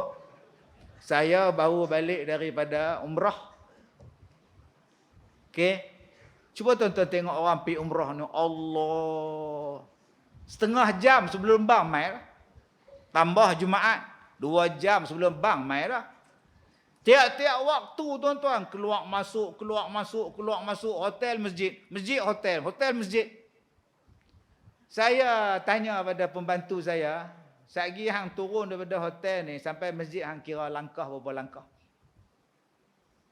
Tak cakap tuan. Kami dua tak cakap, duk kira langkah. 1, 2, 3, 4. Masuk hotel, masuk masjid, keluar hotel masuk masjid 1000 langkah. Balik 2000, kali dengan 5, 10,000 langkah. Kencing manis turun tu. Jadi abang-abang kalau rasa kencing manis tinggi, pergi umrah. Pergi masjid, surau masjid, masuk masjid, hotel, 10,000 langkah, kencing manis tinggi 5. Okey, tanya dekat dia, Haji abang sembahyang Ustaz, kita orang Islam Ustaz. Kena terimalah Islam keseluruhan dia. Apa makna kita ni Islam sembahyang pun tak, saya Ustaz cakap dia tak. Saya apa pun hak bahasa Islam saya terima Ustaz. Bagi. Elok abang. Hudud abang terima. Hudud kita kena buat perintah Allah tu. Kemat ni. Habis sembahyang masjid Nabi, Masjidil Haram tu, duk simpang jalan. 4-5 orang duk longgo atas batu tepi jalan. Agak-agak depa buat apa? Agak-agak buat apa entah. Agak-agak buat apa? Oh. Tu hak terima tu. Hak tu pula tak boleh buang lah. Dah lah dia tak apa. Tak apa tuan-tuan. Macam mana hak kata hak Islam kita ni? Semua benda kita kata aku terima. Mai hak tu kita tak tinggal. Oh dahsyat tuan-tuan. Nak masuk udkhulu fis-silmi kaffah tu lagu mana? Masuklah dalam Islam tu secara keseluruhan. Bukan yang mana aku setuju, aku ambil. Yang mana aku rasa sesuai, aku pakai. Yang mana, ini tak boleh pakai ni. Oh, tak boleh. Kita tak boleh kata kita Islam yang terbaik, tuan-tuan. Belum lagi. Sebab tu saya kata tadi, ajaran sekarang ni, tuan-tuan, dia membawa ajaran hilangnya kepercayaan pada Nabi Muhammad sallallahu alaihi wasallam. Macam mana, Ustaz? Macam mana yang jalan bagi orang tak percaya ni, Ustaz? Oh banyak tuan-tuan. 1001 jalan. Balik rumah tuan-tuan buka An-Nisa ayat 115. Peringatan daripada Allah siapa-siapa yang tak mau ikut Rasulullah dan nak ikut jalan lain daripada jalan Nabi sallallahu alaihi wasallam dan menyakitkan pula Nabi sallallahu alaihi wasallam. Wa may yushaqiqir rasul. Siapa-siapa yang menyakiti Rasul, nak menipu Nabi. Zaman tu kisah Tu'mah menipu Rasulullah. Ada satu orang nama dia Tu'mah yang menipu Rasulullah dalam ayat tu. Cerita dalam asbabun nuzul dalam ayat tu. Tapi nak cerita umum pada kita, berapa banyak orang yang menyakiti Nabi Muhammad. Ada yang kata Nabi Muhammad mak dia masuk neraka, bapak dia masuk neraka, sampai hati tu. Boleh pergi kata mak Nabi masuk neraka, ni kejadah apa? Mak Nabi kita, dia sakitkan hati Rasulullah. Padahal mak Nabi, bapak Nabi tu, cuba tengok balik agama dia agama apa? Bukan mereka tu sembah tokong. Bukan sesat, tuan-tuan. Tuan-tuan yang saya muliakan. Sampailah mereka menghilangkan kepercayaan apa yang Nabi cakap dalam bentuk apa yang Nabi sebut. Nabi tak betul. Makcik baru ni cek darah tak Cik mana ya? Oh, salah cik mana 18. Wih, tinggi Tu doktor kata, makcik makan apa? Makcik habak makan kurma. Tu kata kurma jahat tak? Bagi naik gula. Dia kata kurma tu jahat, naik gula. Nabi kata, siapa yang makan kurma ajwa 7 biji sehari, menghilangkan racun dalam badan dia. Tapi hari ini, orang tak bagi makan kurma. Dia kata gula naik. Jahat. Tu. Muncung bibir. Tu. Makan dia 18. Haram jadah orang tu. Lah buka puasa pun takut nak makan kurma dah. Tak lama lagi elang kurma keluar. Tu tanda-tanda nak puasa. Yusuf, tak lama keluar pula tak naik. Berapa ramai tak berani makan. Pasal kurma tak elok. Pasal apa kurma tak elok? Kurma tak salah kak. Yang salahnya, mereka gaul kurma tu dengan gula. Hari ni kurma hak tuan-tuan makan tu, mereka masak, mereka gaul apa semua, buh dengan gula. Lepas tu mereka jemuk, mereka keringkan, mereka hantar kat kita. Kita makan kurma memang manis, melekat. Sebab tu tuan-tuan basuh dulu. Ni kadang-kadang makan kurma tak ada basuh Ustaz, ni berkat Nabi Ustaz makan. Kak Leha pernah tengok tak macam mana depa duk buat kurma? Pernah tak tengok tuan-tuan depa proses kurma tu macam mana? Yang tuan-tuan duk telan tak basuh-basuh tu. Berkat Ustaz ni Madinah macam Ustaz. Lain kurma ni India, ni kurma buat. Depa ada kawah besar, depa bubuh ayak gula, depa buh kacau, kering jual. Jemuk jual. Kita bukan makan kurma ori, kita makan kurma gula. Kalau tuan-tuan tengok cara depa buat tu, saya tak dia mai tuang atas lantai. Atas simen semua tuan-tuan, dengan pijak dengan kaki lah apa. Macam tuan-tuan tengok dalam TikTok, ada negara yang duk masak tepi jalan. Tuan-tuan tengok tak? Yang duk jual barang-barang makan tepi jalan tu, celuk tangan pergi ketiak, duk kacau. Tu nama jus al-tange wal kaki. Dia perah ayam buah tu pun dengan kaki kat leher. Hei ya Allah, dia buat kacang tumbuk tu dengan lutut, kepala lutut, kaki pijak gede, potong-potong jual kacang tumbuk lah. Tu namanya al-tange wal kaki. Saya kalau tuan-tuan ajak pi, saya tak mau negara tu. Geli makan tuan. Dia buat roti tu nak bagi, dia tangan tak ada sebelah. Buat roti canai tu, nak bagi roti canai tu rangup, dia cepik lah ceketik. Lepas tu pi bakar. Loh, ni tuan-tuan kalau pi silakan. Tahun lepas saya punya staf pergi melawat negara depa. Ada lah 8 orang pergi melawat. Balik-balik tu saya tunjuk video kat depa ni. Hampa pergi buat tengok depa makan roti lah apa, nasi punya. Hampa lalu makan. Dak Ustaz, tempat kami pergi bersih Ustaz. Dak bersih apa ni dia kan buat tu. Dak Ustaz, kami makan kat hotel. Bersih Ustaz. Memang hampa makan kat hotel, tapi hotel tu order kat pintu belakang. Betul tak Ustaz? Yang kurma hak kita duk makan tu Allah tuan-tuan. Sebab tu bila tuan-tuan buka kurma tu dia ada kulit dia. Nampak ada kulit dia tu. Jadi saya harap nak makan tu basuhlah dulu supaya buang gula dia. Dan carilah kurma yang tak campur dengan gula. Tuan-tuan boleh rasa lain gula dia. Nabi kata kurma tu ubat, nama dia ajwa. Makanlah. Lah murah dah. Dulu betul tuan kurma. Cuba cek balik ajwa ni. Ya. Bagus tuan-tuan makan kurma ajwa ni. Saya dulu makan 7 biji sehari.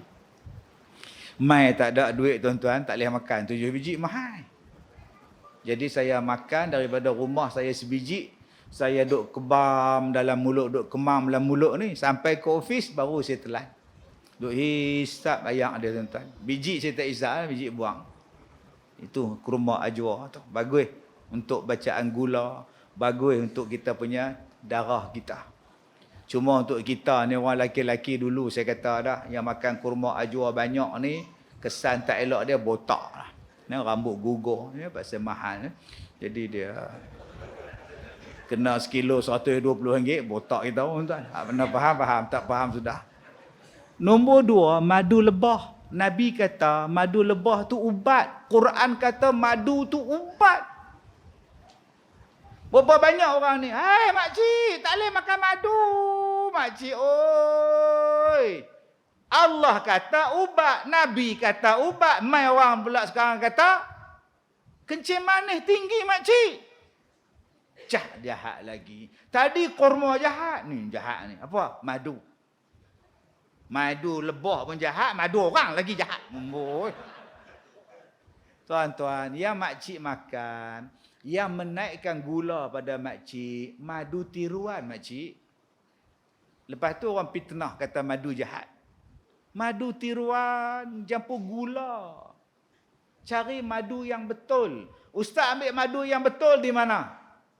Saya ambil satu di Bahau, Negeri Sembilan. Ada kawan saya, tu imam tu orang Indonesia.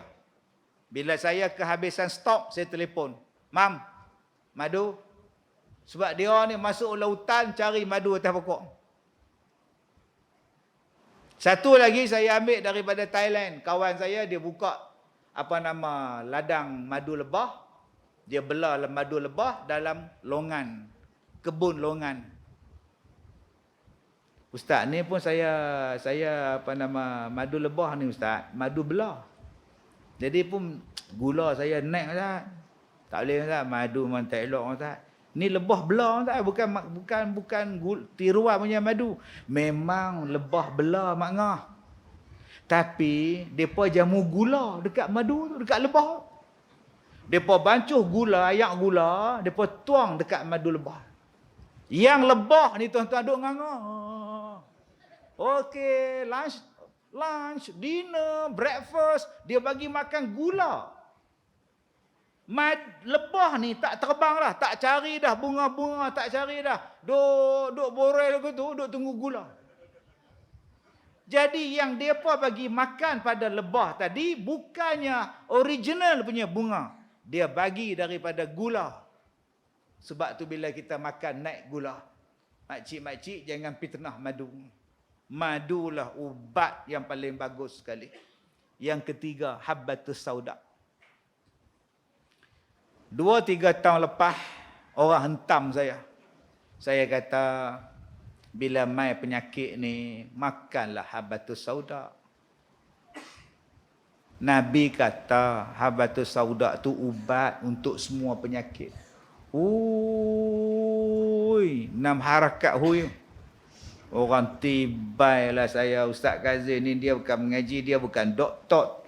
Dia bukannya doktor apa semua nak cakap ni penyakit ni COVID apa semua ni apa pam.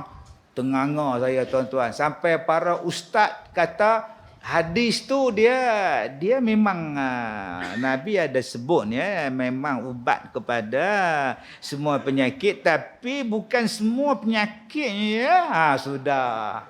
Lepas hang bagi yang ni, 2 kena jadi apa kat hang?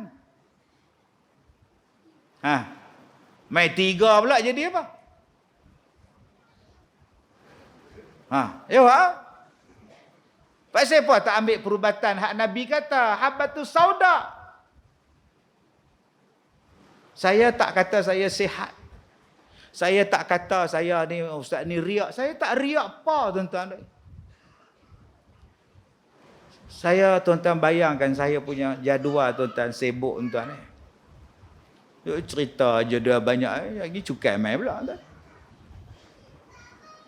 Hari Khamis pagi saya ceramah dekat TMB Alustar. Pukul 9 pagi. Pukul 2 petang saya ada di Pendang. Pukul 4 petang, saya buat rakaman dekat Sungai Petani, dekat MZ Holding. 2 petang, buat rakaman. Malam tu, saya ceramah dekat surau apa, dekat Sungai Petani, saya lupa. Surau kat masjid ke, saya lupa. Lepas tu, saya terus pergi ke KLIA, saya naik kapal terbang, tuan-tuan, pukul 6 pagi. Mana ada rehat? Sampai KLIA, jam pula dekat Gopeng tu. Jam, Allah, accident pula tuan-tuan. Jam pula dah. Saya kata tak dah anda pergi terbang ni. Lepas subuh naik ke terbang, jalan pergi umrah. Baliknya tuan-tuan hari Jumaat saya sampai di Ipoh hari Sabtu petang.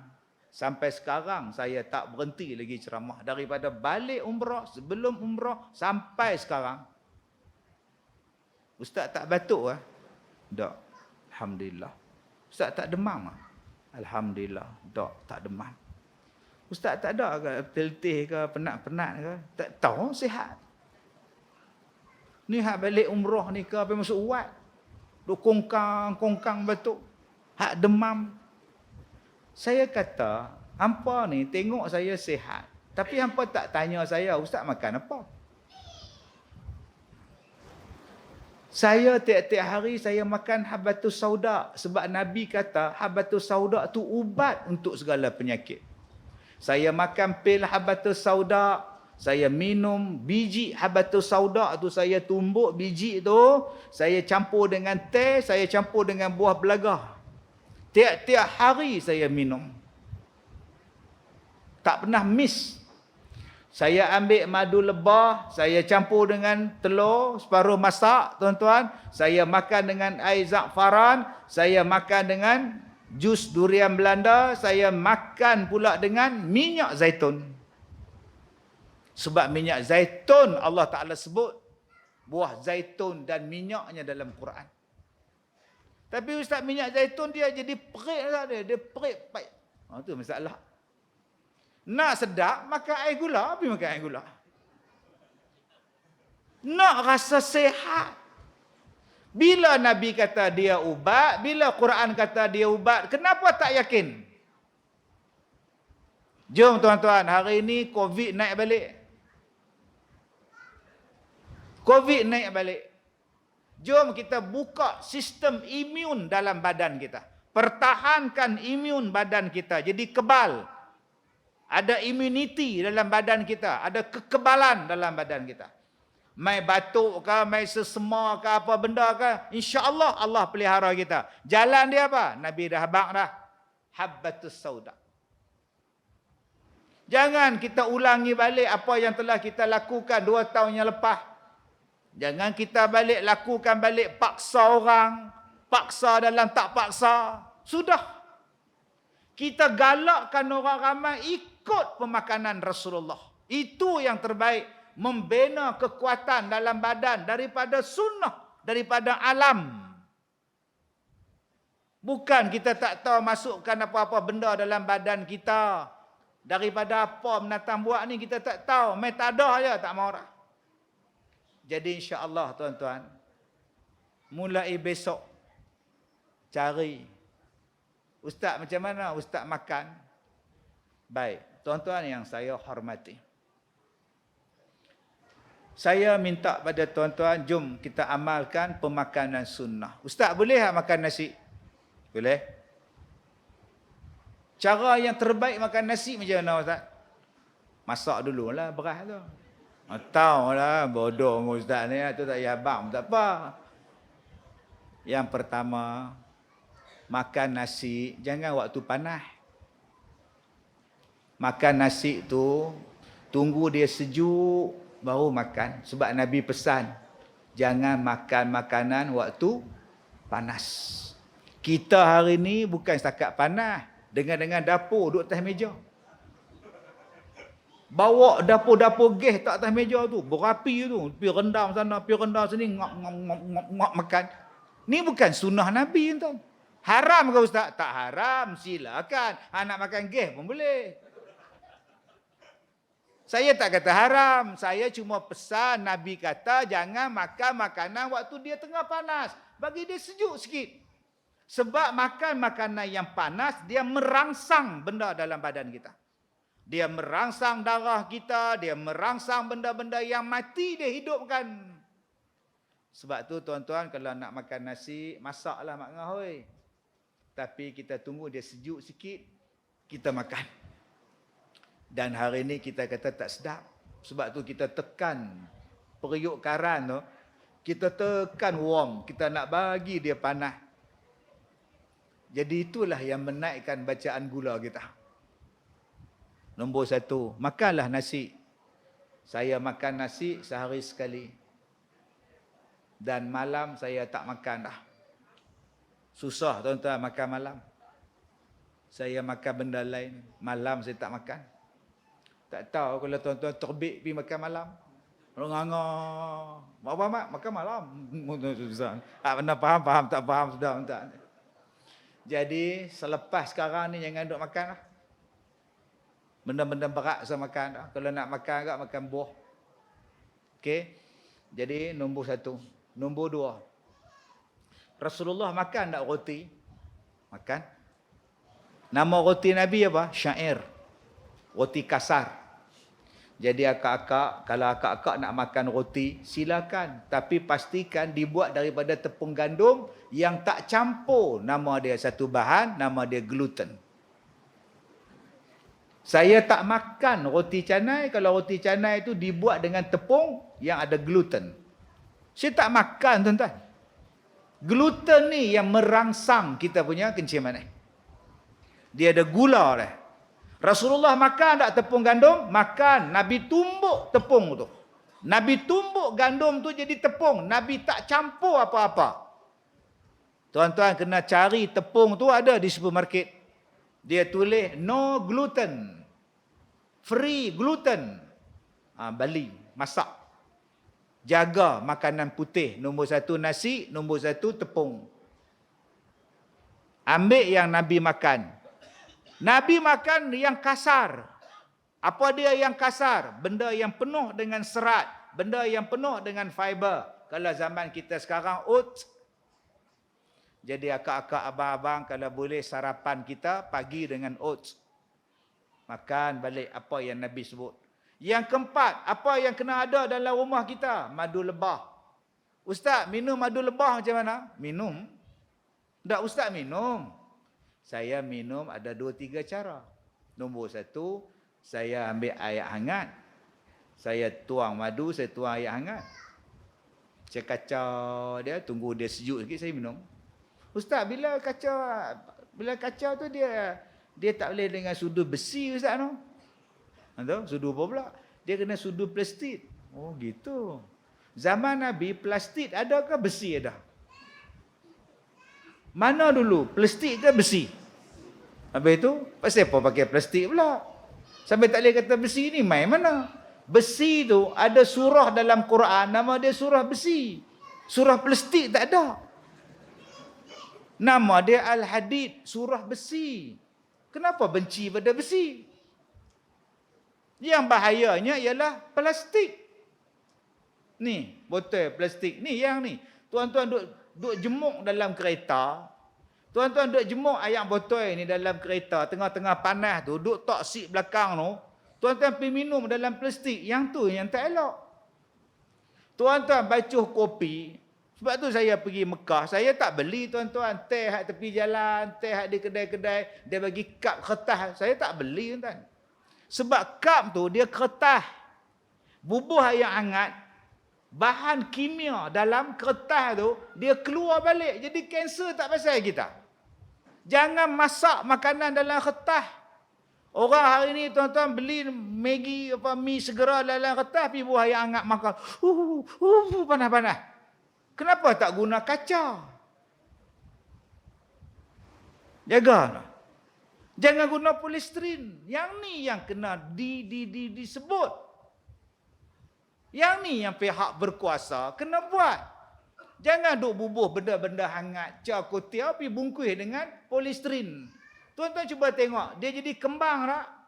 Kembang polistiren tu. Kembang tu masuk dalam mana? Tak masuk dalam perut kita. Ni nama dia pinggan. Dah Ustaz pirin. Bodohnya Ustaz. Tahulah contoh. Contoh. Ni nama pinggan, nama pirin. Ni. Bunga ni kan. Kita boleh masak ayam hangat ke, tom yum ke apa ke. Bunga ni insya-Allah tak hilang. Sebab dia buat pada kacau. Tuan-tuan tengok tak? Tuan-tuan duk makan tom yum. Dia bagi mangkuk kat kita. Tuan-tuan nampak mangkuk tu warna kuning ke warna apa? Ada dalam tu. Bukan kuning dah, hitam lah. Sebab dia guna melamin. Melamin ini dia bukan kaca. Pasal apa orang suka melamin? Jatuh tak pecah. Ringan. Tapi dia buat daripada apa? Bila buah benda hangat, sup ke, tom yum ke, lama-lama dia kikih bunga tu. Dia kikih warna-warna tu. Dia kikih tu, dia pergi ke mana benda tu? Pergi dalam perut kita. Lama-lama nipis. Tak percaya tuan-tuan pergi kedai tepi jalan tu, minta pinggan kat dia. Mangkuk dia. Main mangkuk kosong, cuba tengok. Dalam dia warna apa? Yang kiri tepi ni warna putih, hak dalam tu tukar warna lah. Maknanya dia pergi dalam perut kita, tuan-tuan. Kemudian kita bising duk cakap, tak tahulah tiba-tiba kanser. Kalau saya, tuan-tuan, sebab tu dulu orang nak pilih saya jadi orang yang berhormat. Orang punya makilah saya. Bodoh punya ustaz. Ini gila duit kuasa punya ustaz. Malah aku bergaduh dengan hampa. Aku pun tak minat dengan politik. Aku suka hampa. Bayangkan kalau saya jadi menteri sekarang macam mana, tuan. Tak ada dah polistrin ni. Tak ada lah, tuan. Pasal saya nak jaga kesihatan. Saya tak mau rakyat saya pergi makan polistrin panas, pergi makan kedai, melemin panas-panas, habis menjadi rosak, kanser, jadi macam-macam. Saya tak bagi, tuan-tuan, pergi bagi kad kertas, bubuh Nescafe ke, bubuh Milo, duk minum teh panas dalam kotak, dalam air hangat di tepi jalan yang tuan-tuan bubuh RM1, bubuh RM2, terbit air, botol air dia bubuh dalam mangkuk kertas. Benda ni lah yang kena kontrol. Supaya orang jadi sihat. Sekarang ni tak ada dia cakap, tuan-tuan. Cakap sikit je. Buat betul-betul. Supaya kita jadi sihat. Macam mana Rasulullah tu sihat. Tepung, gula. Yang ni yang kena kontrol. Rasulullah ajak kita supaya jadi sihat. Tapi sayang, tuan-tuan, hari ni orang tuduh Rasulullah ni, dia tak mengaji doktor. Dia tak pandai. Rasulullah ni tak pergi sekolah. Rasulullah ni tak ada pandai apa. Rasulullah hanya cerita dalam bab fiqh saja. Dalam bab medical, Nabi tak tahu sangat kan. Medical bukan Nabi tahu. Nabi tak tahu, tuan-tuan. Han cakap. Inilah dia yang buat di akhir zaman, menghilangkan kepercayaan kepada Nabi Muhammad sallallahu alaihi wasallam. Jadi macam mana supaya kita datangkan balik kasih sayang, kepercayaan kita pada Nabi Muhammad? Salah satunya ialah kita buat ceramah Maulud Nabi, Maulidun Nabi. Cerita balik tentang Nabi Muhammad, sejarah apa benda pun cerita. Mai pula ajaran sekarang pula, Nabi tak pernah sambut Maulud Rasul. Nabi tak pernah buat ceramah Maulidul Rasul. Siapa yang buat bid'ah? Lama-lama langsung orang tak kenal Nabi Muhammad. Bahaya tak bahaya fahaman ni, tuan-tuan? Ni fahaman akhir zaman. Dengan adanya ceramah tentang Nabi ni, tuan-tuan, baru kita tahu apa yang Nabi suka, apa yang Nabi tak suka, buah apa yang Nabi makan, buah apa yang Nabi tak makan. Semuanya, tuan-tuan, Rasulullah dah ajar daripada kita. Daripada cara nak semayang sampailah cara nak makan, daripada cara nak buat haji sampailah cara nak baca Quran. Rasulullah ajar kita. Tuan-tuan, di akhir zaman, orang mula membawa kepercayaan Nabi Muhammad tak reti, Nabi Muhammad tak pandai. Lama-lama kita dah hilang kepercayaan pada Rasul dan kita kata Nabi ni hanya cerita bab semayang, haji, puasa. Hak lain-lain Nabi tak cerita. Sayang, tuan-tuan. Jom kita buat balik macam mana nak sayang pada Rasulullah. Terlalu banyak, tuan-tuan. Kalau boleh di masjid kita ni, satu ustaz panggil dia mengajar, kenapa Nabi buat macam ini? Kenapa Nabi tidur macam ini? Kenapa Nabi mandi macam ini? Kenapa Rasulullah berjalan macam ni? Kenapa Nabi Muhammad simpan rambut macam ni? Kenapa Nabi Muhammad buat lagu ni? Kenapa Rasulullah makan macam ni? Kenapa Rasulullah pilih untuk hidup macam orang miskin? Satu lagi fitnah, tuan-tuan, yang orang buat pada Rasulullah, Rasulullah tu miskin. Dia kata Nabi ni apa? Bila dia miskin, orang tirulah dia miskin. Dia boleh kata macam tu kat Rasulullah, tuan-tuan. Rasulullah bukan miskin. Rasulullah ni, apa yang dia ada, semua dia bagi ke orang. Sebab dia tak cinta pun dekat dunia. Ada apa pun, tuan-tuan. Sampai dia tak makan beberapa hari, elok dia nak masuk dalam mulut, ada orang mai ketuk pintu, Rasulullah, saya belum makan. Rasulullah bagi kat dia makan. Padahal dia pun tak makan. Cuba tuan-tuan sekarang. Elok nak makan nasi, orang mai, Assalamualaikum. Makan dulu. Waalaikumsalam. Ngap nampak tuan-tuan. Apa pun terkedarah lu. Nabi bukan macam itu, tuan-tuan. Nabi punya sayang pada umat dia. Dia tak makan pun tak apa. Nabi tidur dalam lapak pun tak apa. Janji umat dia senang. Janji dia tak cinta pada dunia, tuan-tuan. Jadi saya dah ceramah 1 jam 40 minit, tuan-tuan. Allah. 1 jam 40 minit terasa. Terasa 1 jam 40 minit. Tak terasa pun tuan. Memang tak terasa bukan tuan-tuan cakap. Yang terasa saya tuan-tuan. Dengan jam lah apalah. Sejam 40 minit memang tak terasa. Tuan-tuan nak rasa apa? Dapat dinding pula. Lagi tak terasa tuan-tuan. Baik, kita jumpa lagi di lain masa insya-Allah. Saya sempat dua aja. Solusi di akhir zaman untuk orang yang menghadapi masalah dengan anak dan untuk orang yang memfitnah Nabi Muhammad sallallahu alaihi wasallam. Yang lain-lain kita ceritalah pada masa-masa yang akan datang insya-Allah. Saya minta maaf jika terkasar bahasa. Wabillahi taufiq wal hidayah. Assalamualaikum warahmatullahi wabarakatuh.